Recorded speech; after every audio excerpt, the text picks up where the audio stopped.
Ervin, how would you like people to remember you? But I'd like to be around for a while to tell them what I think. But all my life, I tried to be somewhat tongue-in-cheek expressed, just a homo who is sapiens, who is trying to be sapiens. In other words, trying to be one who is making use of his time on this planet to ask what it is all about. And if he comes to some conclusions about it, even if they are temporary and perhaps open to change, open to revision, because you always have to be willing to improve, then I would say that at that point, a person who has not hesitated to share his views, to share what he thinks is really the case and what needs to be done.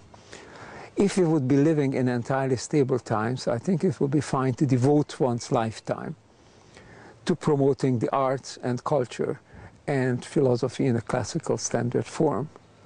When we're living at a time of critical change, then I think our obligations, our challenge is to share the insights that we have, to share whatever conclusions we have reached, and to be able to say, I have done my best to call attention to what I think has to be known.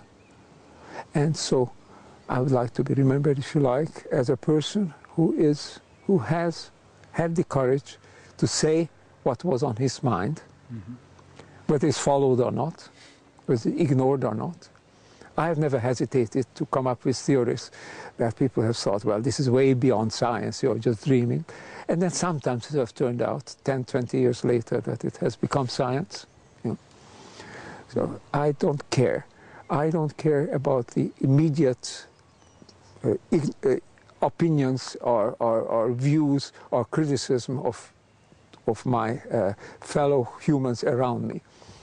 There is a nice saying that I learned in Germany, who the university professor is a very high standard and high standing person, and the joke or the story is that God looked down on earth and saw that these university professors have such a perfect life. They are living well, they have high standing, they get reasonably well paid.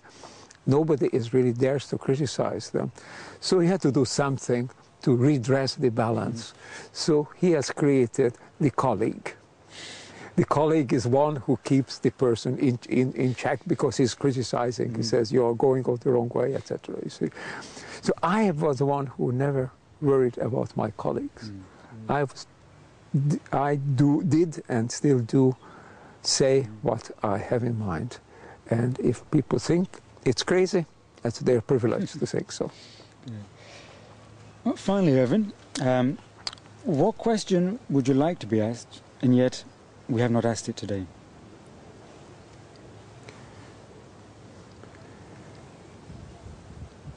Am I really going in the right way when I think that all of the cosmos is moving in a direction of higher consciousness?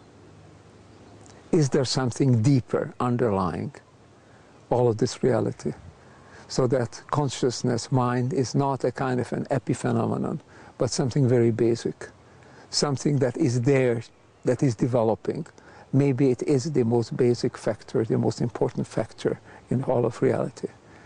That's a question that I'm thinking about. That is a question that I think I have a fairly good view that maybe it is true like this, that consciousness is the primary reality. But if somebody could tell me about this, if we go to a higher revelation of this, I'll be very thankful. Well, I think we'd certainly like to hear your answer one day. Ervin, thank you very much for world shifting with us today. And thank you for this talk. Thank you.